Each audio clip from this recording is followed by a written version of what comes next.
جو بار بار ٹوٹتی رہتی ہے اور زیادہ ٹوٹتی ہے پورے جسم میں، سب سے کمزور چیز کو کہتے ہیں بال.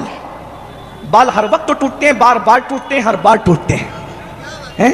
یہ بال ہے، اس لیے کہ انگلیاں روز روز نہیں ٹوٹتی، بلکہ اگر میں اپنے ذوق کے مطابق کہوں تو بال گھڑی گھڑی ٹوٹتے ہیں. اور جو کبھی نہیں ٹوٹتا فزیکلی اعتبار سے اس کو دل کہتے ہیں. فزیکلی اعتبار سے کہہ رہا ہوں، جو کبھی نہیں ٹوٹتا اس کو دل کہتے ہیں. ہاں البتہ جو باتوں سے چکنا چور ہو جاتا ہے اس کو بھی دل کہتے ہیں، لیکن فزیکلی کی میں نے قید لگائی کیونکہ وہ کبھی نہیں ٹوٹتا، اور جس وقت وہ ٹوٹ جاتا ہے تو آدمی دنیا سے نکل جاتا ہے. ٹھیک ہے، دل بادشاہ ہے. سب سے کمزور چیز کیا ہے؟ مل کے کہہ دے کیا ہے؟ سب سے مضبوط چیز کیا ہے؟ دل. اب یاد رکھنا، توجہ کرنا، توجہ ہے. بال کتنے ہی ٹوٹ جائیں زندگی پہ کوئی اثر نہیں آتا. بال جتنے ہی ٹوٹ جائیں زندگی پہ کوئی اثر، لیکن دل ٹوٹ جائے تو زندگی پہ اثر آتا ہے، چاہے فزیکلی طور پہ کہے یا محاورے کے اعتبار سے کہے. اگر یوں بھی دل ٹوٹ جائے تو آدمی بجھ جاتا ہے، اور اگر فزیکلی اعتبار سے ٹوٹ جائے تب تو آدمی مر ہی جائے گا. ٹھیک ہے، بات سمجھ میں آئی کہ نہیں آئی؟ اب یہ تمہارے میرے بال ہیں جو ٹوٹتے رہتے ہیں، لیکن نبی کے بالوں کی شان بھی یہ ہے کہ نبی کے بال ٹوٹنا تو اپنی جگہ، وہ نیند میں بھی بکھرتے بھی نہیں ہیں. توجہ کریں. ہاں پھر میں کہوں گا، کیونکہ بات اتنی خوبصورت آئی ہے کہ اس پر دو مرتبہ ہر دو جملے پہ کہنا کہ بمبئی والوں سبحان اللہ بولے، یہ غیرت عشق کے خلاف معلوم ہوتا ہے. بلکہ اتنی زندہ دلی کے ساتھ اس کو سننا چاہیے تھا کہ قریب سے گزرنے والا بھی کھڑا ہوتا کہ ذکر کس کا ہو رہا ہے، کہ پوری محفل زندہ ہو گئی ہے. ہاں آپ کی توجہ ہے؟ ہاں پیچھے والوں کی بھی ہے لیکن وہ تھوڑی سی کم ہے. بات سمجھ میں آتی ہے؟ حضور کے بال ٹوٹنے تو اپنی جگہ، ٹوٹتے نہیں ٹوٹتے میں کچھ کہہ نہیں رہا ہوں، لیکن ان کے بالوں کی نزاکت اور لطافت اور ندرت کا عالم یہ ہے کہ نیند میں بھی اور جنگ میں بھی ان کے بال کبھی بکھرتے نہیں تھے. صحابہ کہتے ہیں جب وہ نیند سے سو کے اٹھتے تھے تو ان کے بال بکھرتے نہیں تھے. ہر بڑے بال والوں کے بال بکھر جاتے ہیں، نبی کے بال نیند بھی بکھیر نہیں سکتی تھی، جنگ میں بھی ان کے بال کبھی بکھرتے نہیں تھے. کیوں؟ اس لیے کہ کسی کے بال ماں سنوارتی ہے، کسی کے بال باپ سنوارتا ہے، کسی کے بال بھائی سنوارتا ہے، کسی کے بال بیوی سنوارتی ہے. آخر یہ کون سے بال ہیں جو نیند میں بھی نہیں بکھرتے؟ اس کو سنوارا کس نے ہے؟ تو بریلی کا تاجدار خود ہی جواب دیتا ہے، شان ہے پنجے قدرت تیرے بالوں کے لیے کیسے ہاتھوں نے سنوارے ہیں تمہارے گیس. سبحان اللہ، سبحان اللہ. جس کے بال قدرت سنوارے، جس کے بال قدرت سنوارے. توجہ کرنا. اب ان بالوں کی شان کیا ہے وہ سن لیں. ان بالوں کی شان یہ ہے، کہتے ہیں اور انہی کی بات کر لیتے ہیں، کہتے ہیں کہ بزم ثنائے زلف میں، بزم ثنائے زلف میں میری عروس فکر کو. علماء بیٹھے میں نعیمی صاحب ہمارے بہت اچھے عالم، ابھرتے مقرر نوجوان عالم، علامہ سجاد برکاتی صاحب بھی موجود ہے. میں کوئی تشریح کرنے کا علمی حق نہیں رکھتا، طالب علم ہوں، لیکن آپ کو سمجھانے کی کوشش کر رہا ہوں. اتنا تو حق ہمیں بھی حاصل ہے کہ ہم کچھ کہہ سکیں. بلغوا انی ولو آیا کے تحت ہمیں بھی طالب علم کے حصے سے حق حاصل ہے کہ ہم کچھ کہہ سکیں. توجہ ہے آپ کی. بزم ثنائے زلف میں میری عروس فکر کو. اگر اہل علم یہاں موجود ہے تو غور کریں. کہتے ہیں کہ کوئی ایسی محفل سج جائے جس میں احمد رضا کا عنوان ہو نبی کی زلفوں کی شان. میں اپنے عنوان سے ہٹا نہیں ہوں، میں اپنے عنوان پر ہوں، لیکن آپ کی توجہ چاہتا ہوں. کیا نبی کے زلف کی شان بیان کرنے کے لیے کسی محفل میں احمد رضا کو بلایا جائے اور کہا جائے نبی کی زلفوں کی شان بیان کرو؟ تو جب نبی کی زلفوں کی شان میں بیان کرنے لگوں تو میری فکر کی دلہن جب نبی کی زلفوں کی شان بیان کرنے لگے گی تو وہ کیا کہے گی؟ فکر کی دلہن کیا کہے گی؟ ساری بہار ہشت خلد چھوٹا سا عطردان ہے، نبی کی زلفوں کی خوشبو کے سامنے آٹھوں جنت کی خوشبو کو اگر سمیٹا جائے تو وہ چھوٹا سا عطردان بن جاتی ہے. اب بتاؤ، جس کے بالوں کی خوشبو کے سامنے آٹھوں جنت کی خوشبو اور بہار ایک چھوٹا سا عطردان ہے، جب خوشبو زلف مصطفیٰ کے سامنے آٹھوں جنت کی بہاریں ایک عطر کی ڈبیا بن جاتی ہے، آٹھوں جنت کی بہاریں ایک عطر کی ڈبیا بن جاتی ہے. یہ خوشبو زلف مصطفیٰ کے سامنے جنت کا حال ہے تو زلف مصطفیٰ کا عالم کیا ہوگا؟ اور جب زلف مصطفیٰ کی یہ شان ہے تو قلب مصطفیٰ کا عالم کیا ہے؟ اب یہ قلب کیا ہے؟ قلب مصطفیٰ کیا کہتے ہیں؟ دل سمجھ سے ورا ہے، ورا ہے، میری سمجھ کے باہر ہے نبی کا دل. مگر یوں کہوں غنچے راز وحدت پہ لاکھوں سلام. نبی کا دل اللہ کے رازوں کا گنچا ہے، گنچا گنچا گنچا. اور اسی گنچے کو اردو میں کلی بھی کہتے ہیں اور اسی کلی کو عربی میں زہرا کہتے ہیں. اب تلاش کرو نبی کے خاندان میں زہرا ہے کون؟ اللہ اکبر. تو پورے خاندان مصطفیٰ میں ایک ہی ہستی ہے جسے منہا خلقنا خلقناکم، اسی مٹی سے تمہیں پیدا کیا گیا ہے۔ اے انسان اپنی دولت پر ناز نہ کرنا، اے انسان اپنے حسن پر ناز نہ کرنا، اے انسان اپنے ہنر پر ناز نہ کرنا، اے انسان کسی چیز پر گھمنڈ اور غرور نہ کرنا، اس لیے کہ انسان کیا ہے؟ اللہ اکبر، کہنے والے نے کہا ہے اگر گھٹے تو فقط مشت خاک ہے انسان، اگر گھٹے تو فقط مشت خاک ہے انسان، اور اگر بڑھے تو وسعت کونین میں سما نہ سکے، بڑھے تو وسعت کونین میں سما نہ سکے۔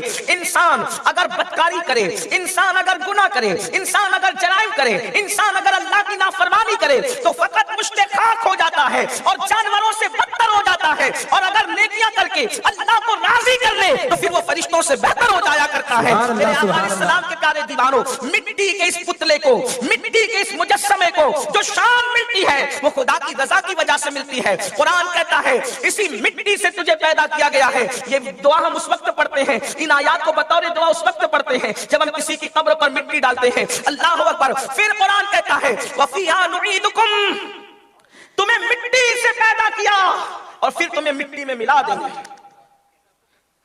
کہاں ہے انسان؟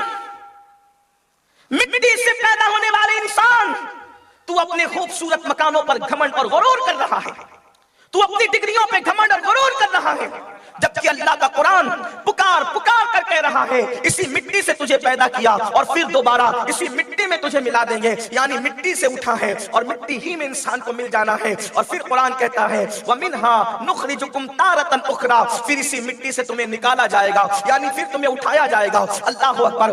آئیے اب ان مراحل کو میں آپ کے سامنے پیش کروں۔ میرے آقا صلی اللہ علیہ وآلہ وسلم کے دیوانوں، اس دنیا سے رخصت ہونا ہے، دنیا سرائے فانی ہے، دنیا ہمیشہ رہنے کی جگہ نہیں ہے، ایک دن موت ہے موت۔ ابھی جو جس خاتون کے اصالِ ثواب کے لیے محفل ہے وہ بھی انتقال کر چکی، ان سے پہلے اور بھی مرے، ان سے پہلے اوروں کو بھی موت آئی اور بعد میں اور بھی مرتے رہیں گے، ایک دن مجھے اور آپ کو بھی مرنا ہے، لیکن ہمیں نہیں پتا موت کب آئے گی، موت کس وقت آئے گی۔ موت کی تلوار ہمارے سروں پہ لٹک رہی ہے۔ یاد رکھنا آج ہم بڑے بڑے القابات پر غرور کر رہے ہیں، آج ہم اپنی دولت پر گھمنڈ کر رہے ہیں، آج ہم اپنے حسن پہ گھمنڈ کر رہے ہیں، آخرت کو بھول چکے ہیں، قبر کو بھول چکے ہیں۔ کتنے لوگ ہیں جنہیں قبر یاد آتی ہیں، میری ماں اور بہنیں بھی سامنے موجود ہیں۔ اللہ اکبر۔ نہ عبادت کا شوق آج لوگوں میں ہے، نہ نماز کے لیے وقت ہے، نہ اللہ کے ذکر کے لیے وقت ہے، نہ قبر کی تاریکی کو دور کرنے کے لیے وقت ہے، نہ خدا کو راضی کرنے کے لیے وقت ہے۔ یاد رکھنا دنیا کی رنگ ریلیوں میں ڈوبنے والوں، دنیا کی رنگ ریلیوں میں اپنے آپ کو ڈبا دینے والوں، دنیا کی رنگ ریلیوں میں گم ہو جانے والوں، قرآن کہتا ہے الہاکم التکاثر حتی زرتم المقابر، ہلاک کر دیا تم کو مال کی محبت نے، یہاں تک کہ تم موت کے منہ میں پہنچ گئے، تم قبر کے کنارے پہنچ گئے۔ اللہ اکبر۔ میرا مال میرا مال میرا مال، مال کی محبت میں اتنے ڈوب گئے، انسان مال کی محبت میں اتنا ڈوب گیا، چوری سے بھی مال کما رہا ہے، زنا سے بھی مال کما رہا ہے، جسم بیچ کر مال کمایا جا رہا ہے، جوا کھیل کے مال کمایا جا رہا ہے، حرام کما کے مال کمایا جا رہا ہے۔ مجھے بتاؤ تو صحیح دنیا میں کتنے ڈوب گئے، لیکن ان کا عبرتناک انجام دیکھو۔ فرعون اس سرزمین پر سینکڑوں سال اس نے جو ہے وہ بادشاہت کی، لیکن آج اس کو نہ قبر ہے۔ کو بند کر دو، میں کوئی نعتخوانی نہیں کر رہا، اس کو نارمل چھوڑ دو۔ سب لوگ درود شریف پڑھ لیں۔ اللہم صلی علی سیدنا، ایک بار درود شریف پڑھیں آپ۔ اللہ رب محمد صلی اللہ علیہ وسلم، نحن عباد محمد صلی اللہ علیہ وسلم۔ ایکو کی ضرورت نعتخوانی کے وقت ہوتی ہے، اور بس میرے لیے اتنا کافی ہے کہ میری آواز جتنے لوگ بیٹھے کھڑے ان تک پہنچ جائے، اتنا کافی ہے، اس کو اسی حال پر چھوڑیں۔ ایک بار پھر سب مل کے درود شریف پڑھیں۔ بلند اللہم صلی علی سیدنا نبینا مولانا محمد وصحبہ وسلم، صلاۃ و سلام علیک یا رسول اللہ صلی اللہ علیہ وسلم، صلاۃ و سلام علیک یا جد الحسن والحسین، صلاۃ و سلام علیک یا جد الغوث الثقلین۔ عرض یہ کر رہا تھا دنیا سرائے فانی ہے، اس میں کوئی رہنے والا نہیں، ایک دن سب کو فنا ہونا ہے۔ موت کی تیاری کرو، اس سے پہلے کہ موت آئے موت کی تیاری کرو، اس سے پہلے کہ موت کا فرشتہ آئے موت کی تیاری کرو۔ تیاری کرو گے تو بھی مرنا ہے، اور تیاری نہیں کرو گے تو بھی مرنا ہے۔ تیاری کرو گے تو موت اتنی خوبصورت آئے گی کہ پچھتاؤ گے، بہت دیر ہوگی، بہت دیر ہوگی۔ وجہ آپ کہیں گے ایسی بات کرتے ہو؟ میں نے کہا ہاں، اللہ کی طرف جانا بھی کوئی بری بات ہے؟ بلکہ عاشق تو یہ سوچتا ہے کہ حج کو جانے میں جتنی خوشی ہوتی ہے مر جانے میں اس سے زیادہ خوشی ہونی چاہیے۔ سبحان اللہ سبحان اللہ۔ اگر کسی نے تیاری کی ہے موت کی تو حج کو جانے میں جتنی خوشی ہوتی ہے مر جانے میں اس سے زیادہ خوشی ہونی چاہیے۔ کیوں؟ اس لیے کہ حج کو جاتے ہیں تو کعبہ نظر آتا ہے اور مر جاتے ہیں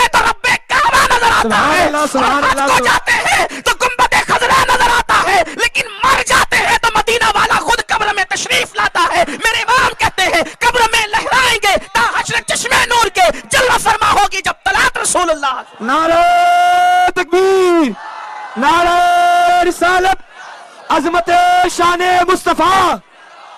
آپ سے میں پوچھنا چاہتا ہوں، صرف تیاری کی بات ہے، تیاری کر لو. اور یاد رکھنا، جس سفر میں تیاری ہوتی ہے اس میں مزہ بہت آتا ہے. جس سفر میں تیاری ہوتی ہے اس میں مزہ بہت آتا ہے. مثال کے طور پر گاڑی بہترین ہو، توشہ سفر ہو، اچھے ساتھی ہو، اچھی سنگت ہو، ڈرائیور اچھا ہو، کھانے پینے کی چیزیں ہیں، رکنے اٹھنے بیٹھنے کا انتظام اچھا ہے، تو سفر میں ایسا مزہ آتا ہے کہ آدمی گھر بھول جاتا ہے. لیکن انتظام ہی کچھ نہیں ہے، نہ گاڑی ہے، نہ ساتھی ہے، نہ سنگت ہے، کچھ بھی نہیں ہے. تو آپ بتائیں کس گاڑی کو ہاتھ دیں گے، کہاں بیٹھیں گے، کہاں اتریں گے، کون بازو میں بیٹھے گا؟ بولو مسائل ہوتے ہیں کہ نہیں؟ ارے نادان، اگر اپنے گھر سے 100 کلومیٹر جانا ہے اور سفر کا انتظام نہ ہو تو اتنی تکلیفیں ہوتی ہے. اور مر کر کے تجھے جانا کہاں ہے؟ اللہ کی طرف جانا ہے، اللہ کی طرف پلٹنا ہے. اس کے لیے کیا تیاری کی؟ اللہ کے رسول علیہ الصلوۃ والتسلیم نے توجہ فرمائے، یہ میری بات کا برا نہیں ماننا، میں سچی بات آپ کے سامنے کر رہا ہوں. اللہ کے رسول علیہ السلام نے اپنے گھر والوں کو، جنہیں ہم اہل بیت کہتے ہیں، اپنے خاندان والوں کو جنہیں اہل بیت کہتے ہیں، ان سے فرمایا عمل کرنا، عمل عمل کرنا، عمل. اللہ کے رسول نے فرمایا عمل کرنا، عمل،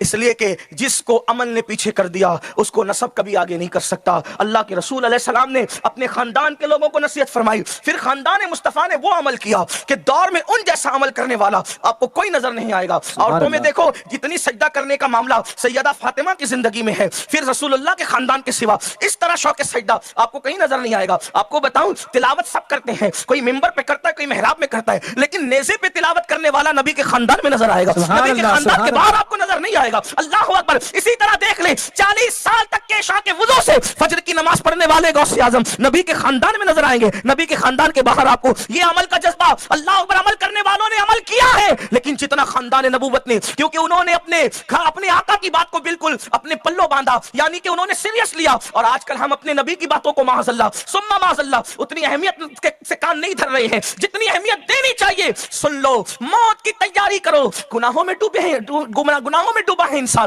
کبھی فلم، کبھی سیریل، کبھی گانے، کبھی غزلیں، کبھی زنا، کبھی بدکاری، کبھی ناپ تول میں کمی، کیسے کیسے جرائم ہے. لیکن آئیے اس پر آج میں کوئی تفسیرہ نہیں کروں گا، موت کے بارے میں بیان کروں گا. دونوں سفر موت کا، اچھوں کا بھی، بروں کا بھی، مومنوں کا بھی، وفاداروں کا بھی، غداروں کا بھی، مومنوں کا بھی، منافقوں کا بھی، نیکوں کا بھی، بدکاروں کا بھی. فیصلہ آپ کو کرنا ہوگا، آپ فیصلہ کریں گے آپ کا خاتمہ کیسا ہونا چاہیے. آئیے شروعات کرتے ہیں. اللہ اکبر. موت آنی ہے، یاد رکھنا، موت وہ تلخ حقیقت ہے، موت وہ تلخ حقیقت ہے، اس کا انکار کوئی نہیں کر سکا. دنیا میں الگ الگ مذہب ہے، الگ الگ مسلک ہے، بہت اختلافات ہیں لوگوں میں، لیکن موت کو لے کر کے کسی کا اختلاف نہیں ہے. معاذ اللہ، جو خدا کا انکار کرتے ہیں وہ بھی موت کو مانتے ہیں. یعنی موت ایسی تلخ حقیقت ہے، آج تک کسی نے موت کا انکار نہیں کیا. مرنا ہے. موت کسے کہتے ہیں؟ ایک بات تو پہلی بات یاد رکھیں کہ جسم اور روح کے اجتماع کو زندگی کہتے ہیں، اور جسم اور روح کے اختلاف کو موت کہتے ہیں. جب روح جسم سے نکل جاتی ہے اسی کا نام ہے موت. اللہ اکبر. اب موت کے وقت روح نکلتی ہے. آئیے اب ابتدا کریں. اللہ اکبر. مومن کیسے مرتا ہے؟ میرے آقا، ہم سب کے آقا و مولا، خاتم النبیین، قائد المرسلین، مصطفیٰ جان رحمت صلی اللہ علیہ وآلہ وسلم فرماتے ہیں،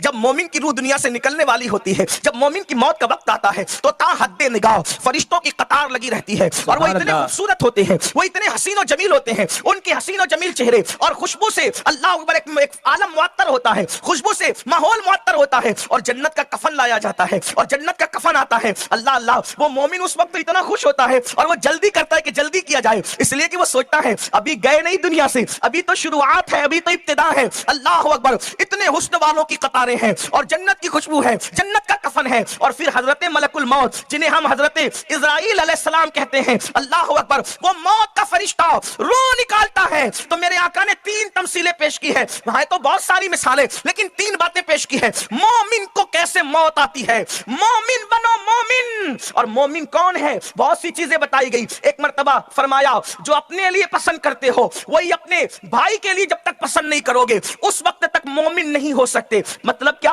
اب یہ بہت کمال ایمان کی بات آ رہی ہے. یعنی کہ میں پسند کرتا ہوں کہ کوئی میری غیبت نہ کرے تو میں کسی کی غیبت نہ کروں. میں چاہتا ہوں کہ میرا آنگن صاف رہے تو میں کسی کے آنگن میں گندگی نہ ڈالوں. میں چاہتا ہوں کہ مجھے ترقی ملے تو میں دوسروں کی بھی ترقی کا سوچوں. میں چاہتا ہوں کہ مجھے اچھا کھانا ملے تو میں دوسروں کو بھی اچھا کھانے کا سوچوں. میں چاہتا ہوں کہ مجھے اچھا کپڑا ملے تو میں دوسروں کو بھی اچھے کپڑے کا سوچوں. مطلب کیا ہے؟ صرف تسبیح اور مصلی مومن نہیں بناتے، بلکہ فرمایا جب تک جو چیز تو اپنے لیے پسند کرتا ہے وہی دوسرے کے لیے پسند نہ کرے اس وقت تک تو مومن نہیں ہوگا. اللہ اکبر. اور ایک مقام پر اللہ کے رسول صلی اللہ علیہ وآلہ وسلم نے ارشاد فرمایا، آقا ارشاد فرماتے ہیں جب تک تیری زبان سے اور تیرے ہاتھ سے دوسرے لوگ محفوظ نہ رہے اس وقت تک تو مومن نہیں ہو سکتا. اور پھر فرمایا جب تک کہ تیرے دل میں اتنا عشق پیدا نہ ہو جائے اپنے نبی کا کہ اپنی اولاد سے زیادہ، اپنے ماں باپ سے زیادہ اور تمام لوگوں سے زیادہ جب تک تو آمنہ کے لال سے پیار نہ کرے اس وقت تک تو مومن نہیں ہو سکتا. اللہ اکبر. یعنی مومن بنو. مومن کی بہت تعریفیں آئی ہے کمال ایمان کے حوالے سے، لیکن اس کے لیے وقت نہیں ہے. جلدی جلدی بات آگے بڑھانا ہے. اگر وقت میں برکت اور گنجائش رہی تو انشاءاللہ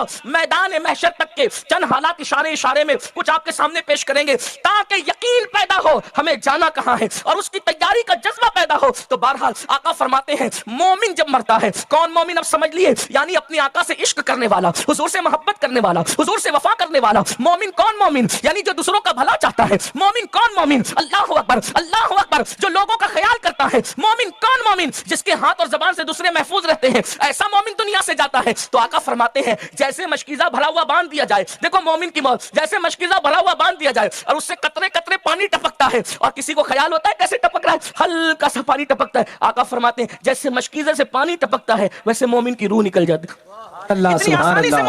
مومن کی روح اتنی آسانی سے نکلتی ہے. اور ایک مقام پر فرمایا جیسے مکھن سے بال نکال لیا جاتا ہے، اگر مکھن ہو اور مکھن میں بال ہو تو جیسے مکھن سے بال نکلتا ہے اسی طریقے سے مومن کی روح نکلتی ہے. یعنی مکھن سے بال نکالنا کتنا آسان ہے. ایک مقام پر فرمایا آٹے سے جیسے بال نکال لیا جاتا ہے ویسے مومن کی روح نکلتی ہے. اور ایک مقام پر فرمایا کہ ماں کا دودھ پیتے پیتے بچہ آنکھیں بند کر کے سو جاتا ہے، ماں کا سینہ اس کے منہ سے نکل جاتا ہے اور اس کو خبر بھی نہیں ہوتی، ویسے مومن کی روح نکل رہی ہوتی ہے اور اس کو خبر بھی نہیں ہوتی. اللہ اکبر. اس شان سے مومن کو موت آتی ہے. اور آپ کو بتاؤں اللہ اکبر، اگر مومن کی موت پتہ چل جائے تو لوگ تمنا کریں، لیکن موت کی تمنا نہیں کرنا چاہیے، موت کی تیاری کرنا چاہیے. موت کی تمنا نہیں کرنا چاہیے، تیاری کرو. جب موت کا وقت آتا ہے، عاشق کی موت کا وقت آتا ہے تو سرے بالی مصطفیٰ جان رحمت تشریف لاتے ہیں. مومن نبی کو دیکھ رہا ہوتا ہے اور اس کی روح نکل رہی ہوتی ہے. اللہ اکبر. میرے امام کہتے ہیں جان تو جاتے ہی جائے گی، قیامت یہ ہے. جان تو جاتے ہی جائے گی، قیامت یہ ہے. اب یہاں مرنے پہ ٹھہرا ہے نظارہ تیرا. آپ ذرا دیکھو تو صحیح کتنا سستا سودا ہے دیدار یار کا، کتنا سستا سودا ہے دیدار یار کا. آپ کی طلعت کو دیکھا جان دی. پورے سفر موت میں بار بار دیدار ہو رہا ہے. ان کو دیکھ کر جان دی، ان کو دیکھ کر جان. جنہوں نے یقین رکھا کلمے پر ان کو دیکھ کر جان دی، ان کو دیکھ کر جان دی، ان کو دیکھ کر جان دی. اس پہ اتنا زور اس لیے دے رہا ہوں اگر حسن یوسف سامنے ہو، واہ واہ واہ، حسن یوسف سامنے ہو تو انگلیاں کٹنے کا اثر نہیں ہوتا، اور حسن مصطفیٰ سامنے ہو تو جان جانے کا احساس کسے. بے شک. سبحان اللہ سبحان اللہ.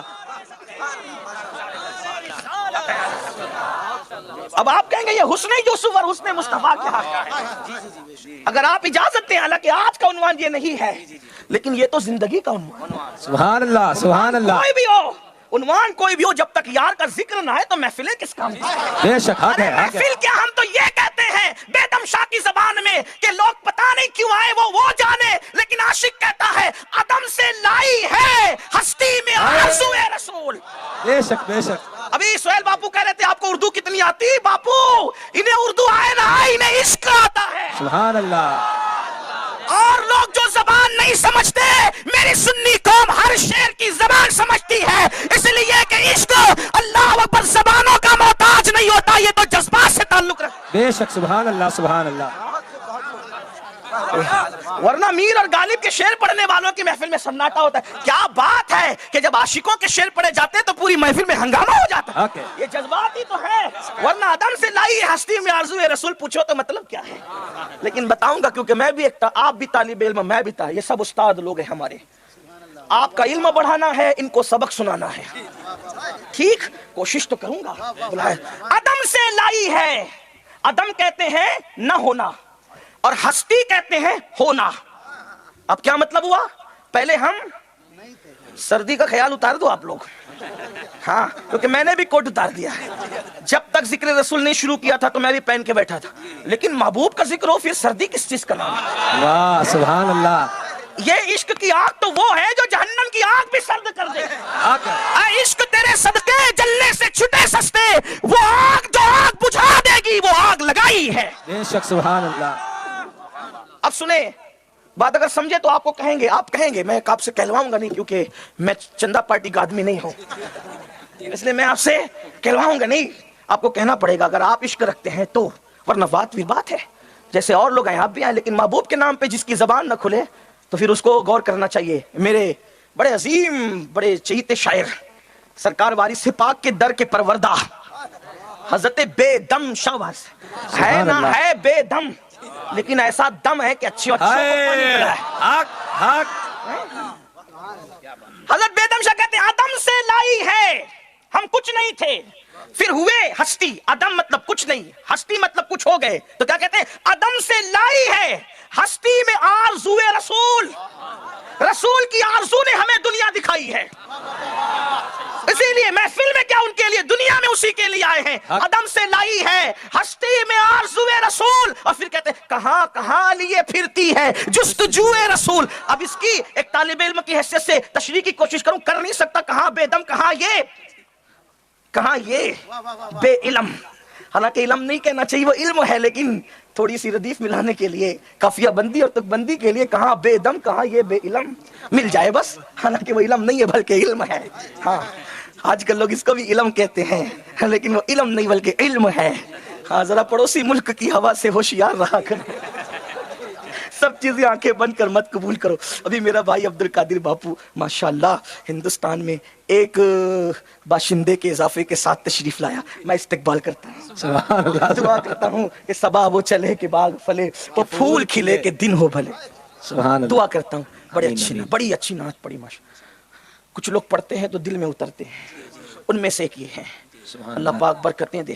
یہی سہیل باپو کا حال ہے. وہ اور بھی احباب میرے بھائی تھے, اللہ کو پیارے ہو گئے. تنظیم کے دعوت کار رفیق سفر قاری ریاض الدین اشرفی صاحب, ان کا بھی یہی حال تھا. بلبل باغ مدینہ قاری محمد رضوان خان, ان کا بھی یہی حال. بلبل مستجاب معین الدین مستجابی کا بھی یہی. یہ ماشاءاللہ ہمارے ہندوستان میں یہ لوگ پڑھتے ہیں. اور بھی لوگ ہوں گے لیکن بہرحال ابھی کتنوں کے نام لو, کسے میں ترک کروں, کس کا انتخاب کروں, لیکن اللہ تعالیٰ سب کو سلامت رکھے. آمین آمین. عدم سے لائی ہے ہستی میں آرزوئے رسول. کہاں کہاں لیے پھرتی ہے جستجو. مطلب کیا, ہم عالم ارواح میں تھے, کتنے سکون کی جگہ تھے, نہ کھانا نہ کمانا نہ کپڑے دھلنا نہ واشنگ مشین, کوئی ٹینشن وینشن نہیں, صحیح کچھ نہیں, بہت آرام میں تھے. کہاں, نور کی دنیا میں, چونکہ روح نور ہے. بے شک نور روح کی دنیا میں تھے. پھر صرف اشارہ دے رہا ہوں تفصیل. کسی نے کہا زمین پہ جاؤ, اب وہاں جا کے کیا ملے گا, کہا محبوب ملے گا. سبحان اللہ. کہا محبوب ملے گا, محبوب ملے گا, جاؤ. عدم سے لائی ہستی میں آرزوئے رسول. کہاں کہاں لیے پھرتی ہے جستجوئے رسول. بلائیں لو تیری اے جذبے شوق صلی اللہ کہ آج دامن دل کھچ رہا ہے سوئے رسول. واہ سبحان اللہ. دامن دل کھچ رہا ہے سوئے رسول. اور بہت خوبصورت شعر ہے, لیکن آج بیدم کو زیادہ نہیں پڑھنا چاہتا. پھر کہتے ہیں یہ تلاش کہاں لے جائے گی, دنیا میں آئے کیوں محبوب ملے گا, یہاں آئے تو محبوب کے چرچے ہیں, لیکن محبوب کے بارے میں کہا نہیں, مر جاؤ تو وہاں محبوب ملے گا, قبر میں جاؤ تو محبوب ملے گا, مرو تو مرتے وقت محبوب دکھے گا. تو اب تیاری کر رہے کہ کب وہ دن آئے گا. لوگ مرنے سے ڈرتے ہیں اور اس شاہ کے انتظار میں بیٹھے ہیں, آ گلے لگا جب تیرا وقت آئے تب, تاکہ یار کا دیدار کروں. سبحان اللہ. یار کا دیدار کروں. اللہ اکبر. تو دنیا میں محبوب دکھا نہیں دکھا, جس کی اپنی اپنی قسمت, لیکن پھر کہا قبر میں جائے گا تو محبوب دکھے گا. اب قبر میں گئے, محبوب کو دیکھ کر سو گئے, محبوب کو دیکھ کر آنکھ لگی ایسی لگی. سب کے لیے کوئی قبر 500 سال, 1000 سال, 2000 سال, 5000 سال, لیکن عاشق جس نے یار کا جلوہ دیکھا اس کے لیے قبر اتنی مختصر ہے جیسے عشاء پڑھ کے سویا تھا اور فجر کے وقت بیدار ہو گیا. اللہ اکبر. یعنی کہ قبر کا یہ حال ہے. لوگ کہتے ہیں مولانا اتنا سوئیں گے کیسے, تھک جائیں گے سوتے سوتے. میں نے کہا نادان, کروٹ بھی بدلنے کا وقت نہیں ملے گا, اور صبح قیامت ہوگی. ان کے عشق میں مر کے تو دیکھ, ان کے عشق میں موت پا کر تو دیکھ, لیکن جب قبر میں مر کے سوئیں گے ان کے عشق میں, ان کے دیدار کے تصور اور خیالات میں, وہ فرشتے اٹھا کر کے کہیں گے جس کو دیکھ کر سویا تھا اب وہ محشر میں آیا ہے, ذرا چل ان کو دیکھنے کے لیے چل. تو پھر وہاں بھی جلدی ہوگی, چلو ذرا دیکھیں تو صحیح کہاں کہاں لیے پھرتی ہے جستجوئے رسول. اور حضرت نصیر الدین نصیری سے کہتے ہیں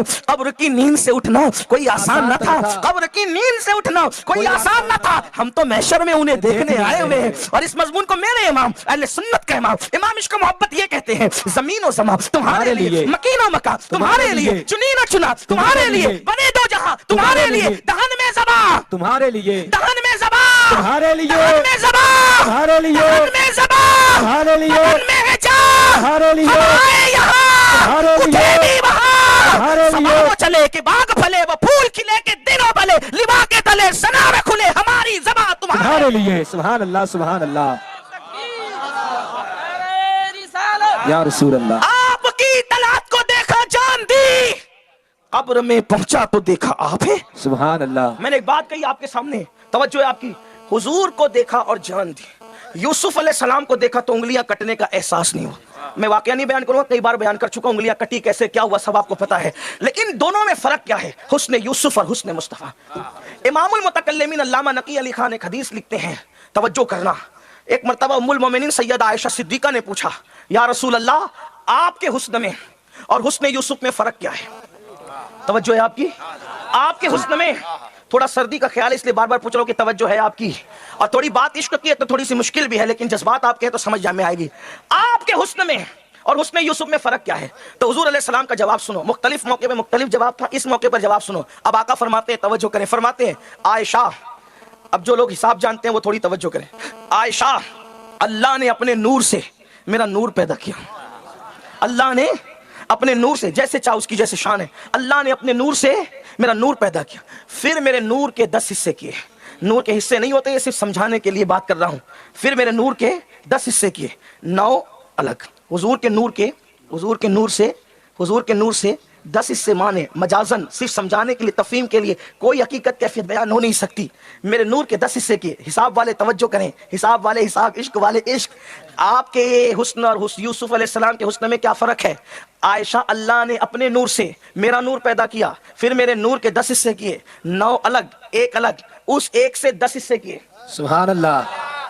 اس 1 سے 10 حصے کیے, اور اس 10 میں سے 1 میرے اپنے نور سے میرا نور, اس کے 10 حصے, اس 1 حصے میں سے 10 حصے, 10 حصے میں سے 1 حصے سے پوری کائنات کا حسن پیدا کیا. سبحان اللہ. پوری کائنات کا کس سے؟ 10 سے 1, 1 سے 10, 10 سے 1, اس سے پوری کائنات کا حسن.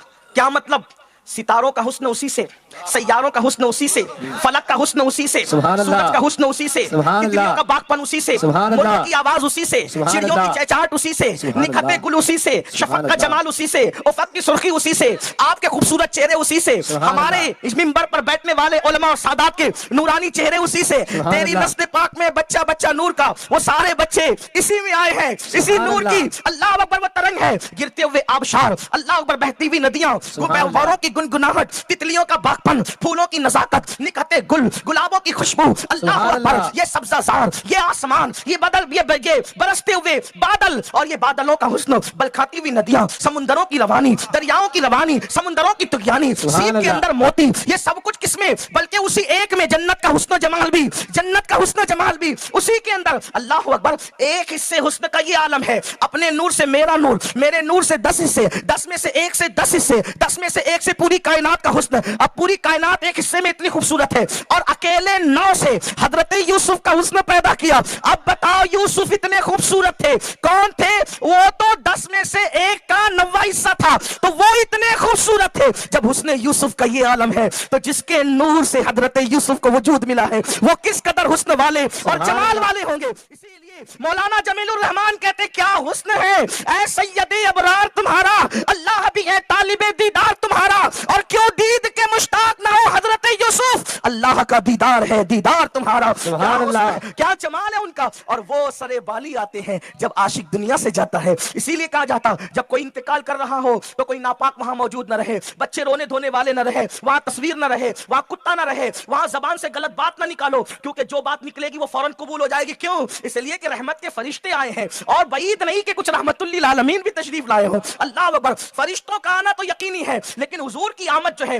انسانوں کے مرتبے کے اور مقام کے اعتبار سے ہوتی ہے, جیسا کہ بزرگوں نے فرمایا. اب آپ سے پوچھتا ہوں مسلمانوں, بالی پر لیٹے لیٹے محبوب کا جلوہ دیکھ کر دنیا سے جانے والے کی شان کیا ہوگی؟ یہ ہے مومن کی موت, یہ ہے مومن کی موت. اور اس کے بعد اب اس کی روح کو کفن میں, جنت کے کفن میں لپیٹ کر آقا فرماتے ہیں, 1 لمحہ بھی روح حضرت ملک الموت کے ہاتھ میں رہنے نہیں دی جاتی. ادھر روح نکالی, ادھر فوراً فرشتے لیتے ہیں اور جنت کے کفن میں لپیٹتے ہیں, اور لے کر کے پہلے آسمان کی طرف بڑھتے ہیں. جب پہلے آسمان پہ جاتے ہیں تو فرشتے پوچھتے ہیں, کس کا جنازہ جا رہا ہے, کس کی روح جا رہی رہی ہے تو فرشتے کہتے ہیں فلاں ابن فلاں کی روح ہے، تو کہتے ہیں اس پر سلام اور مبارکباد ہو، یہ تو بڑا نیک تھا۔ اس کے بعد دوسرے آسمان پر بھی یہی دھوم، تیسرے آسمان پہ بھی یہی دھوم، چوتھے آسمان پہ بھی یہی دھوم، یعنی زمین پہ نیک کے لیے لوگ رو رہے ہوتے ہیں اور آسمان پہ دھومیں مچ رہی ہوتی ہے۔ میرے امام اس کا نقشہ یوں بیان کرتے ہیں، کہتے ہیں کہ عرش پر دھومیں مچے وہ مومن صالح ملا، عرش پر دھومیں مچے وہ مومن صالح ملا، اور فرش سے ماتم اٹھے وہ طیب و طاہر گیا، فرش سے ماتم اٹھے وہ طیب و طاہر گیا۔ اور یہ کب ہوتا ہے؟ واسطہ پیارے کا ایسا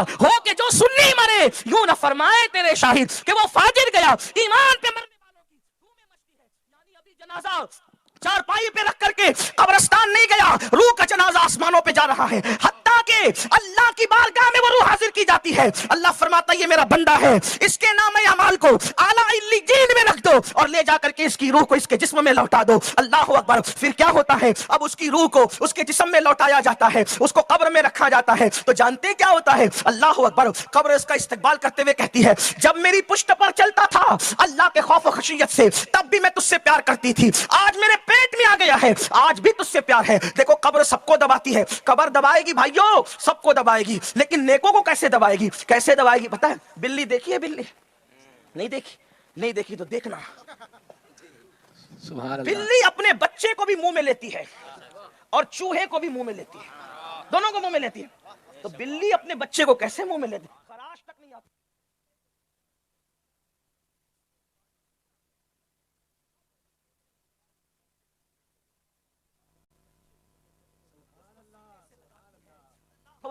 اور وہ لوگ جنہوں نے مسجدیں ویران کی ہوگی، جنہوں نے اللہ کی نافرمانی کی ہوگی، جنہوں نے عورتوں پہ پاپ کی نظریں ڈالی ہوگی، جنہوں نے ناپ تول میں کمی کی ہوگی، جنہوں نے ماں باپ کی حق تلفی کی ہوگی، جنہوں نے مسلمانوں کی حق تلفی کی ہوگی، وہ عورتیں جو بے پردہ گھومتی ہوگی، وہ لوگ جو چگل خوری کرتے ہوں گے، وہ لوگ جو کھڑے ہو کے پیشاب کرتے ہوں گے، وہ لوگ جو پیشاب کے چھینٹوں سے نہیں بچتے ہوں گے، جب وہ قبر میں پہنچیں گے میرے آقا فرماتے ہیں قبر ایسے دباتی ہے کہ پسلیاں اس کی آپس میں ٹوٹ کر کے مل جاتی ہے۔ اللہ اکبر۔ اور جب مومن قبر میں جاتا ہے بڑا خوبصورت کوئی آتا ہے، نور ہی نور ہوتا ہے قبر میں، کم سے کم اتنا نور ہوتا ہے جیسا کہ سورج کا نور، کم سے کم اتنا نور ہوتا ہے جیسا کہ سورج کا نور، اور زیادہ سے زیادہ تو پھر اس کی حد ہی نہیں۔ اور پھر کیا ہوتا ہے؟ اللہ اکبر۔ کوئی نورانی چہرے والا کہتا ہے اب تو نے یہاں سکون سے رہنا، تو نے یہاں اطمینان سے رہنا، تجھے کوئی تکلیف نہیں، تجھے کوئی دکھ نہیں، تجھے کوئی پریشانی نہیں، اور تو یہیں رہے گا اور تو آرام سے رہے گا۔ تو وہ میت پوچھتی تو کون ہے اے نورانی چہرے والا؟ کہا میں تیرا نیک عمل ہوں، تیرا نیک عمل، آج تجھے بشارت دینے کے لیے آیا ہوں۔ اور پھر